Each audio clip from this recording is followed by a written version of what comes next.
গবেষণা সহায়তা দেওয়া হবে, কিন্তু এটা গবেষণার জন্য গবেষণা না, এটা বাংলাদেশের স্বাস্থ্য সমস্যা চিহ্নিত করে সেই সমস্যার সমাধান খোঁজার জন্য গবেষণা করা দরকার। অতএব একটি ভালো ট্র্যাক রেকর্ডের গবেষক এবং দেশের জন্য প্রয়োজনীয় একটি সমস্যা, সেটি একটি নিয়মবদ্ধ গবেষণার মাধ্যমে আমরা সেই প্রশ্নের একটা উত্তর খুঁজতে চাই। অতএব রাষ্ট্র বা এই সরকারের এইবারের পরিকল্পনায় গবেষণার অগ্রাধিকার নির্ধারিত হবে সমস্যার আকার এবং বাংলাদেশের সঙ্গে তার সম্পৃক্ততার আলোকে এবং গবেষকের আগে করা গবেষণার ট্র্যাক রেকর্ডের উপর। চিকিৎসা শিক্ষাকে আসলে যদি এটাকে গুরুত্ব দিতে চাই, এখানে গুণগত পরিবর্তন আনতে বড় ধরনের পরিবর্তন দরকার। এই শিক্ষকতার পেশাকে আকর্ষণীয় করতে, মর্যাদা সম্পন্ন করতে অনেক অনেক পরিবর্তন দরকার।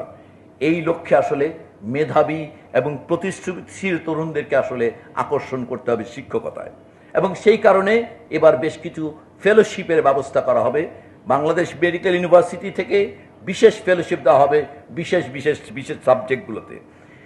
শিক্ষকদের পদোন্নতির প্রক্রিয়া সহজ এবং গতিশীল করা হবে এবং পেশাগত উৎকর্ষের জন্য যিনি ভালো তার জন্য প্রণোদনা থাকার বন্দোবস্ত করা হবে।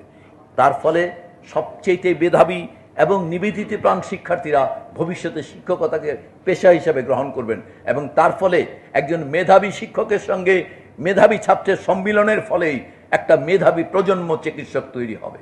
অতএব আমরা এই গুণগত পরিবর্তন চিকিৎসা শিক্ষায় আনার জন্য চেষ্টা করব। আশা করি এই ব্যাপারে আমরা শুরু করে যেতে পারবো।